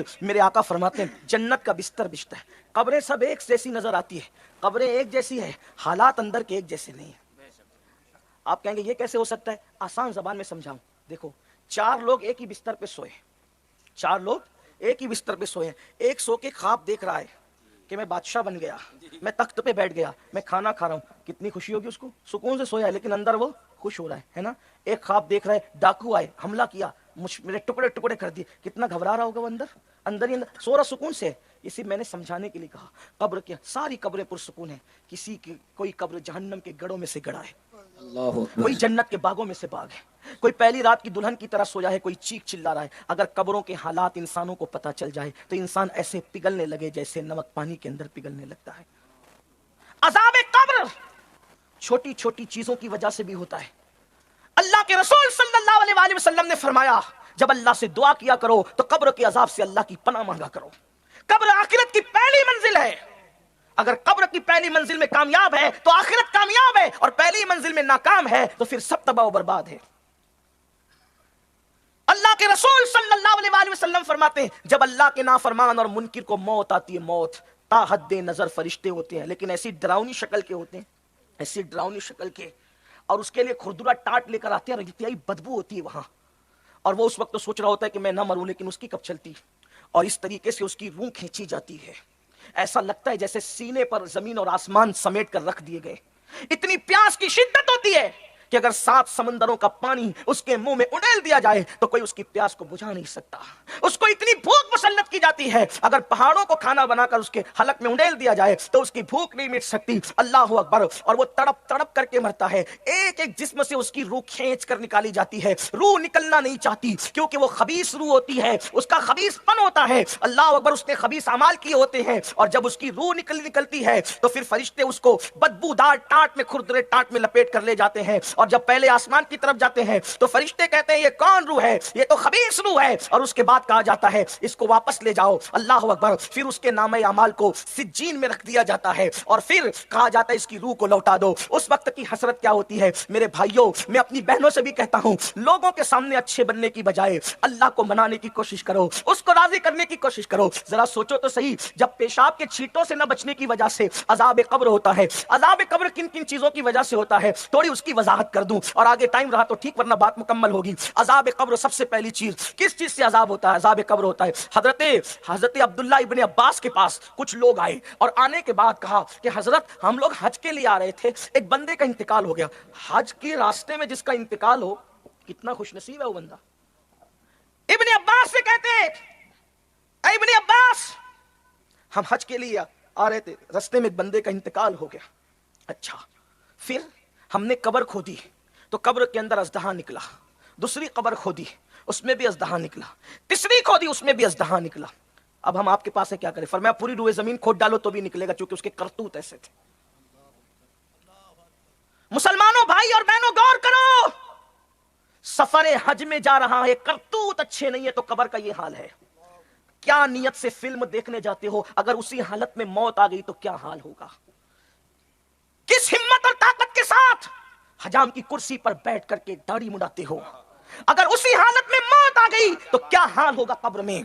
کسی عورت پر پاپ کی نظر ڈالتے ہو, کچھ لوگ تو زنا بھی کرتے ہیں, حالانکہ ایسے لوگ یہاں موجود نہیں ہوں گے انشاءاللہ, اللہ نے چاہا تو ایسے لوگ نہیں ہوں گے, لیکن اللہ کرے ان تک بات پہنچے. کچھ لوگ زنا کرتے ہیں, ڈر نہیں لگتا اگر اسی حالت میں موت آ گئی تو اللہ کو کیا منہ دکھاؤ گے؟ قبر میں کیا ہوگا؟ کچھ لوگ کاروں میں گانے لگا کر کے سفر کرتے, ناچتے گاتے سفر کرتے, اسی حالت میں موت آ گئی, قبر میں کیا حال ہوگا؟ اللہ اکبر. کچھ لوگوں کا حال یہ ہے, سود کے دھندے کر رہے ہیں, حرام دھندے کر رہے ہیں, جوا کھیل رہے ہیں, اللہ اللہ, اور اسی حالت میں جو سود اور جوے کا پیسہ پیٹ میں بھرا ہوا ہے, اسی حالت میں موت آ گئی, قبر میں کیا حال ہوگا؟ یاد رکھنا, دنیا کے اندر کتنی چیٹنگ بازیاں کرنا ہو کر لو, دنیا تو دنیا ہے, یہاں تو ادنا کو آلہ, آلہ کو ادنا, گورے کو کالا, کالے کو گورا, یہاں تو چاپلوسیاں چلتی رہتی ہے. قبر میں کوئی چاپلوسی نہیں چلے گی, قبر میں کسی کی نہ دادا گیری چلے گی, نہ کسی کی بابا گیری چلے گی, وہاں تو اعمال دیکھے جائیں گے. لایا کیا یہ بتا, کیا لایا یہ بتا؟ اس وقت کیا پیش کرو گے؟ کس ہمت سے کرتے ہو داڑھی, کس ہمت سے مڈاتے ہو, کس ہمت سے ایئر فون لگا کر گانے سنتے ہو, کس ہمت سے اللہ اکبر پاپ اور جرائم کرتے ہو؟ اللہ کے بندو وہ قبر ہے, قبر, اللہ کے بندو وہ قبر ہے, قبر. چھوٹی چھوٹی چیزوں پر بھی عذاب ہوا ہے, عذاب قبر. آپ جانتے ہیں حضرت عبداللہ ابن عباس نے فرمایا, کیا فرمایا؟ پوری روئے زمین کھود دو, تب بھی یزدہ تم اس کی کرتوت ایسے, تو دفن تو کر دیا, پھر مجبور تھے, کیا کرتے؟ میں آپ کو کہتا ہوں, آپ سے ہماری قبر کہاں ہوگی اس کی فکر چھوڑ دو. توجہ ہے آپ کی؟ ہماری قبر کہاں ہوگی اس کی فکر چھوڑ دو, اللہ راضی ہے یا نہیں اس کی فکر کرو. کیونکہ اگر اللہ راضی, توجہ کرنا, اللہ راضی ہے اور کچرے کی کنڈی کے پاس بھی قبر بن گئی, تب بھی وہ قبر جنت کے باغوں میں سے باغ بنا دی جائے. سبحان اللہ. اور اللہ ناراض ہے, محل میں قبر بنے گی پھر بھی گمنام ہو جائے گی. سن لیں آپ, امام حسین کی جب قبر بنی تھی, دفن کرنے والے بھی لوگ نہیں تھے. اٹھا کے پڑھ لو تاریخ, ارے وہاں تو کوئی جنازہ پڑھنے والا, پوچھو محققین علماء سادات بیٹھے, پوچھو. اتنا مجبور کیا گیا کہ خاندان کے لوگوں کو جنازہ تک پڑھنے نہیں دیا گیا. لاشیں اتنی کٹ پٹ کر کے ایک دوسرے میں جڑ گئی تھی کہ 3-4 لاشوں کے علاوہ لاشیں پہچانی بھی نہیں گئی. لیکن امام حسین کو یہ فکر نہیں تھی کہ میری قبر کہاں بنے گی, حسین کو یہ فکر تھی تو راضی ہے یا نہیں. سبحان اللہ, سبحان اللہ. دیکھ لو, اس لیے میری گزارش ہے, قبروں کی جگہ سنبھال کر کے رکھنے والوں, یہاں بنائیں گے وہاں بنائیں. قبرستان میں بھی اب سیٹیا گیری چل رہی ہے, ہنسنے کی بات نہیں, قبرستان میں بھی دادا گیری چل رہی ہے. 4 قبروں کی جگہ میری, 6 قبروں کی جگہ میری. ارے نادانو, کیا کووڈ میں نہیں دیکھا تھے کہاں, دفن کہاں ہوئے, گھر سے نکلے پھر گھر کا منہ دیکھنا نصیب نہ ہوا.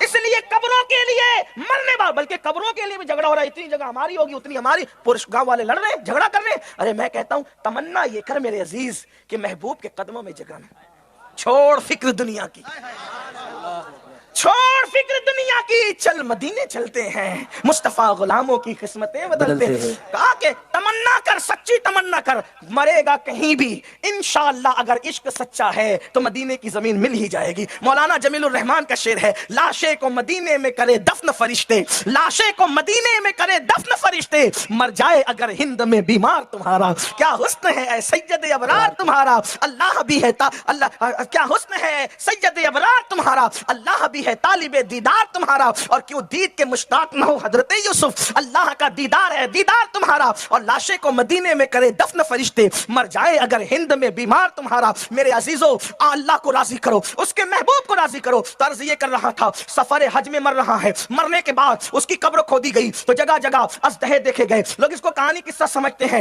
حقائق ہے، بڑے بڑے مستند علماء نے لکھا ہے. لیکن جب تدفین کے بعد اس کی بیوی سے کسی نے پوچھا، سچ بتانا تمہارے شوہر کو ہم نے اس حالت میں دیکھا، تو کہا ہاں وہ اصل میں گیہوں کا دھندا کرتا تھا، گیہوں کا دھندا بزنس کرتا تھا گیہوں کا، اور اس میں سے اپنی ضرورت کے مطابق گیہوں نکالتا اور اس میں بھوسا ملا کر ملاوٹ کر کے بیچتا تھا. شاید اسی کی نحوست ہے کہ قبر میں ازدہا دیکھا گیا. دودھ میں ملاوٹ کرنے والوں، تیل میں ملاوٹ کرنے والوں، گھی میں ملاوٹ کر، ہمارا مذہب جب پیور ہے تو آپ کو ملاوٹ کرنے کی ضرورت کیا ہے؟ واہ واہ سبحان اللہ. ملاوٹ کا کوئی تصور ہی نہیں ہے. ہمارے فاروق اعظم نے اعلان کیا تھا مدینہ منورہ میں کہ دودھ میں پانی ملا کر نہیں بیچا جائے. میں کہتا ہوں اور لوگ جتنے میں بیچتے ہیں اس سے 5 روپے بڑھا کے بیچو، 10 روپے بڑھا کے بیچو، پیور بیچو. جس کو لینا ہوگا لے گا، جس کو نہیں لینا ہوگا لے گا. اللہ کے دین پہ ڈٹ کے تو دیکھو. میرا ایمان ہے انسان نہ خریدنے آئیں گے، اللہ فرشتوں کو بھیج دے گا. سبحان اللہ. اللہ رزاق ہے، اللہ رزاق ہے. یقین تو پیدا کرو. بلکہ وہ خوبصورت سا واقعہ، آج کل عورتیں بڑی کمزور ہو گئی، حالانکہ پہلے عورتیں مضبوط تھیں، عورتیں بڑی مضبوط تھیں. ایک مرتبہ اچھا فاروق اعظم نے قانون بنایا تھا ملاوٹ نہیں ہوگی، لیکن ظاہر سی بات ہے وہ عمر تھے نا، پیور تربیت ملی تھی، وہ بھی پیور تھے، ان کا دین بھی پیور تھا. اور جنہوں نے تربیت کی تھی وہ سید الانبیاء تھے. سبحان اب یہاں اللہ. تو چور ڈاکو اور پتہ نہیں کون کون اقتدار کی کرسیوں پہ بیٹھے ہوئے ہیں، ان میں خود ہی ملاوٹ ہے.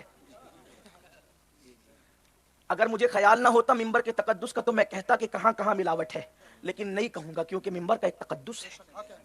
ہاں بڑی ذمہ داری کی بات ہے، ورنہ لوگوں کی پیدائش میں بھی ملاوٹ ہو سکتی ہے، لیکن کہوں گا نہیں. کیوں؟ اس لیے کہ جہاں ملاوٹ ہے وہاں سارے غفلے بازیاں ہیں. کہاں ہے کون ہے میں اس پہ کوئی تبصرہ نہیں کرتا، لیکن جہاں پیورٹی ہوگی تو وہاں پیورٹی ہوگی. فاروق اعظم نے قانون بنایا ملاوٹ نہیں ہوگی. اور کوئی گھومتے بھی تھے رات کو کہ کون ملاوٹ کر رہا ہے کون کیا کر رہا ہے. اچانک دیکھا کہ ایک آواز آتی ہے، بوڑھی کپ کپی والی آواز، بٹیا. اس عربی کو میں اردو میں اور اردو کو بھی پھر آپ کی زبان میں کر کے، ذرا جلدی سے دودھ میں پانی ملا دو. جوان بیٹی کی تیز و ترار آواز ہے، امی تمہیں پتہ نہیں کہ امیر المومنین نے منع کیا ہے دودھ میں پانی ملانے سے، اور ہم نے اپنے امیر کے ہاتھ پہ بیعت کی ہے کہ ان کی فرما برداری کریں گے. تو بڑھیا نے کہا پھر بیٹی امیر کہاں دیکھ رہا ہے یہاں؟ کہا امی امیر نہیں دیکھ رہے، امیر کا اللہ تو دیکھ رہا ہے نا. سبحان اللہ. میں دودھ میں پانی نہیں ملا. فاروق اعظم نے نشان لگا دیا. نشان لگانے کے بعد اپنے گھر گئے، فرمایا بیٹوں سے میں بوڑھا ہو گیا ہوں، شادی اپنی نہیں کر سکتا میں، تم میں کون کرے گا؟ اس لڑکی کے ساتھ کون شادی کرے گا؟ کیونکہ وہاں شادیاں چہرے دیکھ کے نہیں بلکہ کردار دیکھ کے ہوا کرتے تھے. وہاں شادیاں کردار کی بنیاد پہ ہوتی تھی، وہاں شادیاں دولت کی بنیاد پہ نہیں ہوتی تھی. اللہ اکبر. اس خشیت ربانی کی وجہ سے فاروق اعظم نے فرمایا کون تم میں اس سے شادی کرے گا؟ ایک شہزادے نے کہا میں تیار ہوں. نکاح ہو گیا. پھر اس نکاح کے بعد ایک بیٹی پیدا ہوئی. توجہ کرنا، اس نکاح کے بعد ایک بیٹی پیدا ہوئی، اور وہ بیٹی جب جوان ہوئی تو اس بیٹی سے ایک بیٹا پیدا ہوا. اسی بیٹے کو دنیا نے پہلی صدی کا مجدد حضرت عمر ابن عبدالعزیز کے نام سے پہچانا. سبحان اللہ سبحان اللہ سبحان اللہ. دیکھو ماں ایسی ہوتی ہے تو اولاد ایسی ہوتی ہے. اور آج میری قوم کی بیٹیاں چاہتی ہیں مجھے اچھا رشتہ ہے. توجہ کرنا، اس واقعے میں پتا کیا چلا؟ مجھے اچھا رشتہ ہے، مجھے اچھا رشتہ ہے. میں کہتا ہوں اللہ سے ڈرنے لگ جا، اللہ سے خوف کرنے لگ جا، گناہ سے بچنے لگ جا، تیرے گھر پہ اچھا رشتہ چل کر کے آئے گا. فاروق اعظم کے گھر کا رشتہ وہاں چل کر کیسے گیا؟ کیونکہ وہ گناہ سے بچ گئی. اب پتا چلا جو بچی گناہ سے بچے گی اس کے گھر اچھا رشتہ چل کر کے آئے گا. بے شک. یہ ہے. تو میں عرض کر رہا تھا ملاوٹ سے قبر میں عذاب ہوتا ہے، نمبر 1. نمبر 2، چگلی کرنے سے بھی. چگلی کا مطلب کیا؟ چگلی کیا؟ ادھر کی بات ادھر کرنا. پہلے عورتوں میں عادت تھی، ابھی مردوں میں بھی زیادہ عادت ہو گئی. پھر کہتا ہوں ہنسنے کی بات نہیں، یہ عذاب کی بات ہے، ہنسو مت اس پر. اللہ سے ڈرو اور ٹٹولو کہ میں کرتا ہوں کہ نہیں کرتا چگلی، ادھر کی ادھر. بلکہ اگر علماء میری تائید کریں تو میں سوچتا ہوں کہ کسی کی اجازت کے بغیر فون ریکارڈ کر لینا اور اس کو لوگوں کو سنانا یہ بھی چگلی میں آ سکتا ہے. کیوں؟ چگلی کا مطلب ہوا اس کی سنی ادھر لگائی، ہے نا. تو کال ریکارڈنگ میں کیا ہوتا ہے؟ اس سے سن لی، اس نے تو اعتبار کیا کہ اکیلے آپ سن رہے ہیں اور آپ جا کر کے سنا کے جھگڑا لگا رہے ہیں، یہ دیکھ تیرے خلاف بولے، تیرے خلاف بولے. کتنے جھگڑے لگ رہے ہیں کال ریکارڈنگ سے. اگر کال ریکارڈنگ کرنا ہے تو پہلے کہہ دے کہ میں ریکارڈ کر رہا ہوں. پوری بات کر لیتے ہیں، سارا اگلوا لیتے ہیں، پھر آخری میں کہتے ہیں کہ آپ کی ریکارڈنگ ہو رہی ہے. تو آدمی کرے کیا؟ لیکن لوگوں کو بھی چاہیے کہ پہلی بات ایسی بولو مت کہ اگر ریکارڈنگ پھیل جائے تو ہمیں تکلیف و دشواری ہو. بھائی بولو تو تول کے بولو. دانشمند اور عقل مند آدمی کا دل آگے ہوتا ہے، زبان پیچھے ہوتی ہے.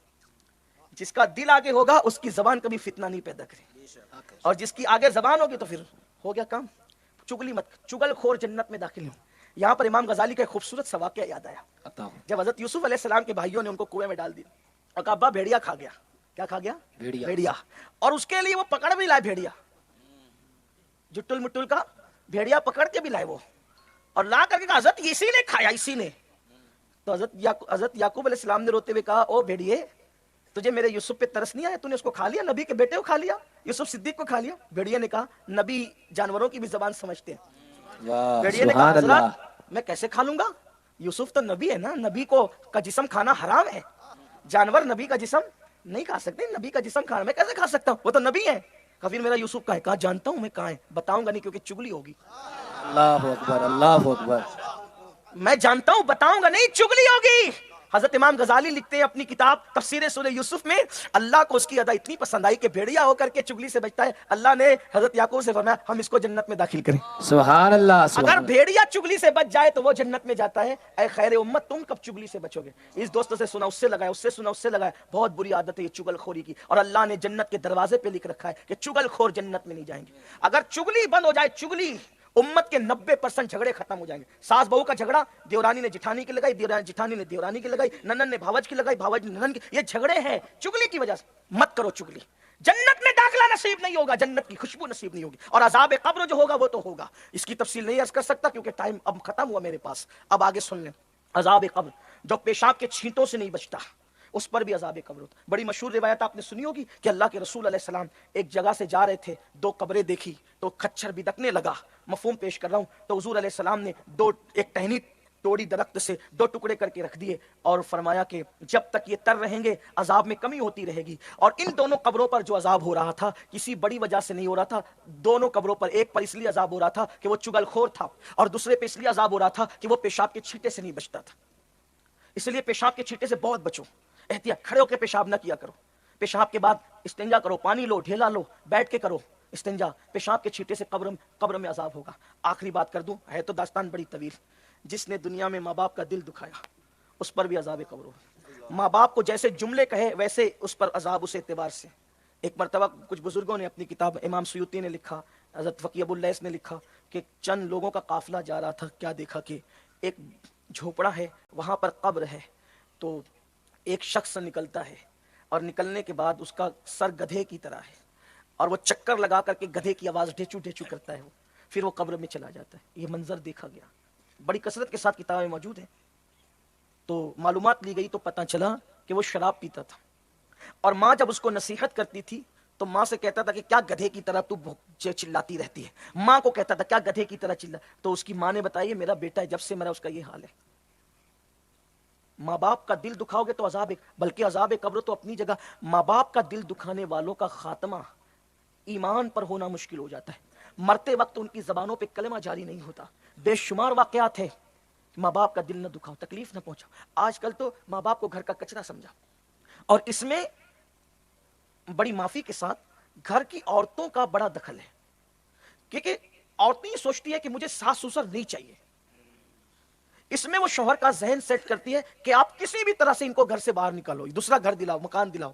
میں بہنوں سے کہتا ہوں، میں آپ کو برا نہیں کہتا برا کہنے بھی نہیں. آپ میری بہن ہے، اسلامی رشتے سے میری بہن بڑا مقدس رشتہ ہمارا آپ کا ہے. لیکن آپ سے بات کہتا ہوں، اگر تمہارا شوہر ہے تو شوہر تمہاری جنت ہے. تو تم اپنی جنت کے قریب رہنا چاہتی ہو اور پھر اپنے شوہر کو اس کی جنت سے دور کرنا چاہتی ہو. ایک بات سوچو، اگر تم اپنے شوہر کو، بہت خیال سے سننا بہنیں اور آپ بھی، اگر کوئی بہن کہتی ہے کہ آپ اپنے ماں باپ کے ساتھ رہیں گے تو میں نہیں رہوں گی، چلے ٹھیک ہے آپ نے کہہ دیا، نکال دیا. آپ کا نقصان کیا ہوا اس میں؟ جو عورت اپنے ماں باپ، اس کے شوہر کو اس کے ماں باپ سے جدا کر دے، اس عورت کا نقصان کیا ہے؟ میاں بیوی جنت میں اسی وقت ساتھ رہیں گے جب بیوی بھی جنتی ہو اور شوہر بھی جنتی ہو. سبحان اللہ. جنت میں میاں بیوی نے ملنا کب ہے؟ جب دونوں جنتی ہوں گے. اگر کوئی ایک جنتی ہے تو پھر اس کو تو کوئی دوسرا ملے گا. جیسے معاذ اللہ اگر کسی عورت نے جو ہے وہ جہنم پالی, استغفر اللہ کی پناہ, اللہ کسی کی بیوی پہ وہ دن نہ دکھائے, وہ جہنم میں چلی گئی تو اس کے شوہر کو تو دوسری بیوی, کوئی اور بیوی مل جائے گی. اور اسی طریقے سے کسی کا شوہر جہنم میں چلا گیا تو اس کو کوئی اور دوسرا شوہر ملے گا. اگر بالفرض آپ بہت نیک ہو جائیں, حالانکہ ماں بیٹے میں جدائی پیدا کرنے والی عورت نے کب جنت میں جانا ہے, لیکن بفرض محال اگر تم جنت میں چلی بھی گئی, شوہر کو یہ پٹی پڑھا کر کے کہ میں تمہارے ماں باپ کے ساتھ نہیں رہوں گی, ان کو نکالو, الگ ان کی حق تلفی کرو, تو وہ تو جائے گا جہنم میں, تو تم اکیلی جنت میں رہو گی, شوہر تو نہیں ملا. تو تم نے ماں باپ کو گھر سے نکلوا کر اور چند لمحے شوہر کی قربت کے لیے اور اپنے درمیان رکاوٹ سمجھ کر کے ان کو گھر سے الگ کیا, تو تم تو اتنی بڑی نعمت سے محروم رہ گئی کہ جنت میں تمہیں شوہر کا ساتھ نہ ملا. سوچو تو صحیح. اور پھر ویسے تو یہ بات صرف سمجھنے سمجھانے کو کہی جا رہی ہے, جو ماں باپ اور اولاد کے درمیان جدائی پیدا کرے وہ خود جہنمی ہے, وہ خود جہنم کا ایندھن ہے. اس لیے میں اپنی بہنوں سے کہتا ہوں کہ اگر تم اپنی جنت کے قریب رہنا چاہتی ہو تو تم کو بھی چاہیے, بلکہ شوہر کا ذہن بناؤ کہ آپ کو میرے حق بھی ادا کرنا ہے اور آپ کے ماں باپ کے حق بھی ادا کرنا ہے. کیوں؟ اس لیے کہ جتنا بڑا احسان ایک بہو پر ساس سسر کا ہے, اتنا بڑا احسان اس دور میں کون کس پہ کر سکتا ہے. ارے آپ ہمیں بلاتے ہو, پھول نچھاور کیا, کھانا کھلایا, نظر پیش کی, یہ دیا وہ دیا, یہ سب تو ہے, لیکن آپ حیرت کریں گے کہ آپ سب کچھ دیتے ہیں, اپنا بیٹا تو ہمیں نہیں دیتے نا. لیکن آپ کے ساس سسر نے آپ کو جب لانا چاہا تو اتنا اہتمام سے پیر کو بھی نہیں لاتے جتنا اہتمام سے بہو کو لاتے ہیں. سبحان اللہ. کئی دن پہلے سے انتظام ہو رہے ہیں, منڈپ لگے گا, کھانا ہوگا, یہ ہوگا, وہ ہوگا, ہلدی ہوگی, مہندی ہوگی, پتہ نہیں کیا کیا کرتے. جو جائز وہ جائز, جو ناجائز وہ ناجائز. اب اس پہ کوئی تبصرہ نہیں کرتا, لیکن پھر بلایا کتنے اہتمام سے, دلہن جوڑا پہنا کر اتنی عزت سے بلایا, حتیٰ کہ اپنا گھر کا خاص کمرہ تمہیں دیا, جوان بیٹا کر کے تمہارے حوالے کیا, اور تم نے یہ دن دکھایا کہ جس نے اپنا خاص کمرہ دیا اسی کو گھر سے باہر کر دیا. اللہ کے رسول علیہ السلام فرماتے ہیں, البر لا یبلا والذنب لا ينسى والدیان لا يموت اعمل ما شئت كما تدین تدان. اللہ کے رسول فرماتے ہیں نیکی کبھی پرانی نہیں ہو سکتی, گناہ کبھی بھلایا نہیں جا سکتا, اور بدلہ دینے والے, جزا دینے والے خدا کو کبھی موت نہیں آ سکتی. میرے آقا فرماتے ہیں تم جیسا کرو گے ویسا بھرو گے, تو جو چاہو تم کرو, جو کرو گے وہ بھرو گے. یاد رکھنا, آج بہو ہو کل ساس بنو گی. اگر آج اپنی ساس کا تم نے بے عزتی کی, ان کی بے حرمتی کی, ان کو گھر سے نکالا, جیسا سلوک ساس بن کر کے, بہو بن کر کے تم نے اپنے ساس سسر کے ساتھ کیا, تمہاری بہو میں بھی اس سے بدترین سلوک تمہارے ساتھ کرے گی. اور سن لو, بیویوں کے کہنے پہ ماں باپ کو چھوڑنے والے جوان اچھی طرح کان کھول کے سن لے, آج تو اپنے ماں باپ کے ساتھ جیسا سلوک کرے گا تیری آنے والی نسلیں اس سے بدترین سلوک تیرے ساتھ کرے گی. اور اگر تو نے اپنے ماں باپ کی خدمت کی, انشاءاللہ اس سے بہتر خدمت تیری اولاد کرے گی. اگر چاہتا ہے اپنی دنیا میں جنت سنوارنا تو اپنے ماں باپ کی خدمت کر. آج اس سلسلے میں ایک آخری بات عرض کر کے بات مکمل کر دوں. آج ماں باپ کی آنکھوں میں آنسو ہے, آج ماں باپ مسجدوں کے سینے پہ بیٹھ کر بھیک مانگ رہے ہیں, آج ماں باپ اللہ اکبر در در کے بھکاری بنے ہیں. جب تک بچے ہوتے ہیں کہتے ہیں میری ماں میرا باپ, میری ماں میرا باپ, میری ماں میرا باپ, اور جب جوان ہو جاتے ہیں اور باری آتی ہے خرچہ کرنے کی تو ایک بھائی دوسرے کہتا تیرا باپ نہیں ہے تو نہیں خرچہ کرتا, تیری ماں نہیں تو نہیں خرچہ کرتا, تیرا باپ نہیں تو نہیں خرچہ کرتا. بچپن میں میرا ماں میری باپ میری ماں میرا باپ تھا, اور جوان ہو گئے تو تیری ماں تیرا باپ, باپ بیمار پڑا ماں تو کہتے ہیں یار میں کتنا خرچہ کروں. سوچ اگر اس کی جگہ تیرا بچہ بیمار ہو گیا ہوتا تو یہی کرتا, تو تیری بیوی بیمار ہو گئی یہی کرتا. تو سن لو, مسجد مدرسے پر بھی خرچ کرنے پہ وہ اجر نہیں ہے جو ماں باپ پہ خرچ کرنے میں. ہماری دولت کے سب سے زیادہ حقدار ہمارے ماں باپ ہیں. اپنے ماں باپ کی قدر کرو, وہ تمہاری جنت بھی ہے اور وہ تمہاری جہنم بھی ہے. اگر ان کو راضی کر لیا جنت ہے تمہاری, ناراض کر لیا جہنم ہے. جب تک ماں باپ خوش نہیں اللہ بھی راضی نہیں. اللہ کی رضا ماں باپ کی رضا میں. کماؤ, ان پہ خرچ کرو, کماؤ ان پہ خرچ کرو, جتنا خرچ کر سکتے ہو کرو, بلکہ ان کی خوشی کے لیے اگر کوئی نقصان اٹھانا پڑے اٹھا لو, نہیں ہوگا کوئی نقصان. ان کا دل جیتنے کے لیے کوئی نقصان اٹھانا پڑے اٹھا لو, نہیں ہوگا کوئی نقصان, کوئی نقصان نہیں ہوگا. آئیے وہ جو بات کرنے چلا تھا اینڈ پہ یہی, کتنا بھی نقصان اٹھاؤ گی ان کے کہنے پر کوئی نقصان نہیں ہو, اللہ اس کی بھرپائی کر دے گا, اس کا صلہ دے گا. ہمارے بہت قریب ایک بزرگ ہیں حضرت سیدی مخدوم ماہمی رحمت اللہ علیہ, قطب کوکن کہتے ہیں ان کو. ان کی زندگی میں پڑھ رہا تھا تو میں نے ان کی زندگی میں دیکھا کہ آپ کو پڑھنے کا بڑا شوق تھا. حالانکہ اگر آپ جانتے ہیں حضرت مخدوم, ان کے عرس کی تاریخ بھی ابھی ایک ہفتہ پہلے کم و بیش گزری ہے, اس لیے ان کا نام لے رہا ہوں, ورنہ ذہن میں تو بہت سی ہستیاں آ رہی ہیں, لیکن بہرحال ان کے عرس کے ایام چل رہے ہیں. چند دنوں پہلے وصال کی شب 8 جمادی الاخر ان کے وصال کی شب ہے. اور مخدوم صاحب ایسے عالم ہیں ہندوستان کے کہ ان کی کتاب مصر کے جامع ازہر میں بھی پڑھائی جاتی ہے، لیکن آپ کو حیرت ہوگی کہ وہ پڑھے کسی مدرسے میں نہیں. جو کسی مدرسے میں نہیں پڑھا اس کی اتنے بڑے مدرسے میں کتاب پڑھائی جا رہی ہے. اب آپ سوچیں، نوجوانوں کے لیے خاص تحفہ، کچھ یاد رہے نہ رہے یہ یاد رکھنا. مخدوم صاحب کو بڑی تمنا تھی میں عالم بنوں. کچھ بچوں کو بچپنے سے شوق ہوتا ہے میں یہ بنوں گا، ان کو شوق تھا میں عالم بنوں. امی سے امی میں عالم بنوں. امی نے کہا بیٹا میں بیوہ ہوں اور تو اگر گھر چھوڑ کے جائے گا. پہلے مدرسے ایسے نہیں چلتے تھے نا، گلی گلی محلے میں سمرقند جانا، بخارا جانا، ادھر جانا ادھر جانا. علماء بہت مختصر تھے اور یہ تقریباً کم و بیش 500 سال سے زائد کی بات ہے جو میں آپ کو بیان، اور بھی زائد ہو. مخدوم صاحب نے کہا امی مجھے عالم بننا. فرمایا بیٹے تو جائے گا میں تیرے بغیر کیسے رہوں گی، تو نے نہیں جانا. خوب لپٹ لپٹ کے روئے. کہا ماں میں ایسے ہی رہ جاؤں گا؟ تو کہا ہاں بیٹا میں دعا کروں گی انشاءاللہ تعالیٰ ایسے نہیں رہے گا تو. دوستوں نے کہا چلو مخدوم علی چلتے ہیں، بلکہ مخدوم بھی اس وقت نہیں کہا چلو علی چلتے ہیں، علی چلتے ہیں. تو آپ نے فرمایا کہ نہیں میری امی کا کہنا توڑ کے نہیں آؤں گا. تو کہا کہ پھر پڑھو گے نہیں؟ کہا ان پڑھ رہ جائیں گے لیکن ماں کا دل توڑ کر نہیں جائیں گے. سبحان اللہ سبحان. ان پڑھ رہ جائیں گے ماں کا دل توڑ کے نہیں جائیں گے. اب آپ سے پوچھتا ہوں، یہاں تو اگر کوئی لڑکی پسند آ گئی، آپ کا دل ٹوٹے یا چکنا چور ہو جائے ہم تو کریں گے اسی کے ساتھ. میں کہتا ہوں اگر ماں باپ کا حق کوئی جانے حق تو سوچے کہ آپ کے لیے میں جان بھی دے سکتا ہوں. چند محلے کی اور ادھر ادھر کی لڑکیوں کے پسند آنے پر اتنے ماں باپ کے ساتھ بغاوت. سنو، اگر ماں باپ خوش نہیں تو شہادت کے بعد بھی جنت نہیں ملنا. جب ماں باپ کی ناراضگی کی وجہ سے شہید ہو کر بھی جنت نہیں مل سکتی تو ماں باپ کو ناراض کر کے اپنی پسند کی لڑکیوں سے شادی کرنے والوں تمہیں کبھی خوشی نہیں مل سکتی. نہیں مل سکتی خوشی. جاؤ لکھ لو، اگر کرنا ہی ہے پہلے راضی کرو ماں باپ کو، ان کے پیر پکڑو. میں تو کہتا ہوں میری قوم مسلک اعلیٰ حضرت کا نعرہ لگا رہی ہے برسوں سے، لیکن مسلک اعلیٰ حضرت کو ہم نے کتنا سمجھا. آؤ فکر رضا دیکھو، امام احمد رضا لکھتے ہیں، کیا لکھتے ہیں؟ فرماتے ہیں کہ ماں باپ سے بات کرنے کے آداب میں سے ایک ادب یہ ہے کہ ایسے ہی بات مت شروع کر دیا کرو، جا کر کے پہلے ان سے اجازت لو. ماں باپ کی آداب ہے اہل سنت میں. ہمارا ہی مسلک تو پورا کے پورا ادب ہے، الدین کلہ ادب. ہمارے یہاں جتنا ادب ہے اتنا ادب کا ہے. کہا ماں باپ سے پہلے اجازت لو بات کرنے سے پہلے، اور اگر وہ اجازت دے تو ایسی بات کرو جیسے غلام اپنے آقا سے بات کرتا ہے. آج تو ماں باپ سے نوکروں کی طرح بات کرتے ہیں، نوکروں کی طرح انہیں ڈرا کے رکھتے ہیں. مجال ہے باپ بیٹے کے سامنے کوئی مشورہ دے دے، مجال ہے ماں بہو کے سامنے کوئی بات کر دے. یہ حالات ہیں. اور میرے آقا نے فرمایا قیامت کی نشانیوں میں سے ایک نشانی یہ ہے کہ اولاد ماں باپ کو غلام بنا کر رکھیں گے. حدیث پاک کا مفہوم ہے ماں باپ کو اولاد غلام بنا کے رکھیں گے. دوستوں سے تو محبت ہوگی، ماں باپ سے اتنا پیار نہیں ہوگا. کہاں ہے؟ تباہی کے سوا کچھ نہیں، بربادی کے سوا کچھ نہیں. اپنے ماں باپ کی قدر کرو. میرا دل اس پر بڑا جو ہے وہ پھیلتا ہے اور میرے دل کا درد کہ میں جو آپ کے سامنے رکھنا چاہتا ہوں، بڑی باتیں ذہن میں آتی ہے لیکن خیال آتا ہے کہ کہیں طبیعت پہ بار نہ ہو، سردی تکلیف نہ پہنچائے تو جلدی سے مخدوم صاحب کی بات پوری کروں. لیکن یہ میں نصیحت کے قابل نہیں، لیکن ایک نصیحت آپ کو کرتا ہوں. اگر دنیا اور آخرت کی کامیابی چاہتے ہو تو اپنے ماں باپ کے ساتھ وفا کرو، ان کو خوش کرو. ہاں اگر ماں باپ خلاف شریعت کوئی کام کہیں اس وہ نہیں ماننا، لیکن اس میں ان کو جھڑکنا نہیں، تڑکنا نہیں، زور سے نہیں چلانا. خیال کرنا کوئی خوشی نہیں ہے، کوئی خوشی ان کے دامن میں کوئی خوشی نہیں جن کے دامن میں ماں باپ کی دعا نہیں. پہلے ماں باپ کی دعا لو، یہ بڑی چیز ہے. مخدوم صاحب کو دوستوں نے کہا کہ نہیں چلو گے علی؟ کہا کہ ان پڑھ رہیں گے، ماں کا کہنا توڑ کے نہیں آئے. بس صبح ہوئی، دوستوں تو چلے گئے علم حاصل کرنے کے لیے جس کو جہاں جانا تھا. صبح ہوئی، سمندر کے کنارے دیکھا ایک بڑے خوبصورت سے شخص ہے. انہوں نے کہا علی ادھر آؤ. انہوں نے سلام کیا. آپ میرا نام جانتے بزرگ؟ میں نے کبھی آپ کو دیکھا نہیں. تو کہا میں خضر ہوں، میں خضر ہوں، اور تو نے ماں کی فرما برداری کر کے رک گیا. اللہ کو تیری ادا اتنی پسند آئی ہے کہ اب اللہ کا حکم ہے کہ میں تجھے علم پڑھانے کے لیے آیا کروں گا.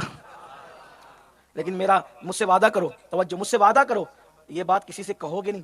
اگر کہہ دیا تو دوسرے دن سے میں نہیں آؤں گا. ٹھیک ہے، روز آتے پڑھتے، کوئی محدث سے پڑھ رہا ہے، کوئی شیخ الحدیث سے پڑھ رہا ہے، کوئی کسی سے، لیکن ماں کا فرما بردار خضر سے پڑھ رہا ہے. یہ ماں باپ کی دعا ہے، ماں باپ کی دعا کی برکت ہے. پھر کیا ہوا؟ اللہ اکبر. پھر ایک دن ایسا آیا، ماں نے کہا تم علی لیٹ تاخیر سے آتے ہو، فجر میں جاتے ہو تاخیر سے، بہت غلط صحبت میں تو نہیں بیٹھتے ہو، تم غلط لوگوں کے ساتھ تو نہیں بیٹھتے ہو، کیوں دیر کرتے ہو؟ اب بتا دے تو کل سے خضر نہ آئے، نہ بتائے تو ماں کا دل ٹوٹے. کشمکش ہے. بتاتے ہیں کل سے خضر نے نہیں آنا علیہ السلام، اور اگر نہ بتائیں ماں کا دل ٹوٹتا ہے. سوچا خضر نہ آئے نہ صحیح، دل نہیں توڑیں گے امی کا.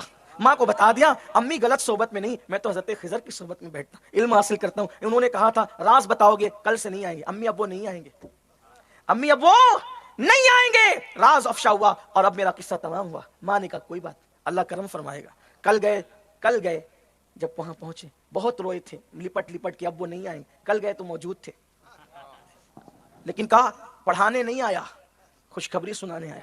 سبحان اللہ. اگر ماں سے اپنا راز چھپا لیتا تو میں تجھے پڑھانے آتا جیسے آتا تھا, لیکن اب پڑھانے نہیں آیا ہوں, تجھے بتانے آیا ہوں. ماں کا سے تو نے راز نہیں چھپایا نا, تو اللہ نے پھر میری محتاجی بھی تیری ختم کر دی, اور تیرے سینے کے اندر اللہ نے خود علوم اڈیل دیے ہیں. سبحان اللہ.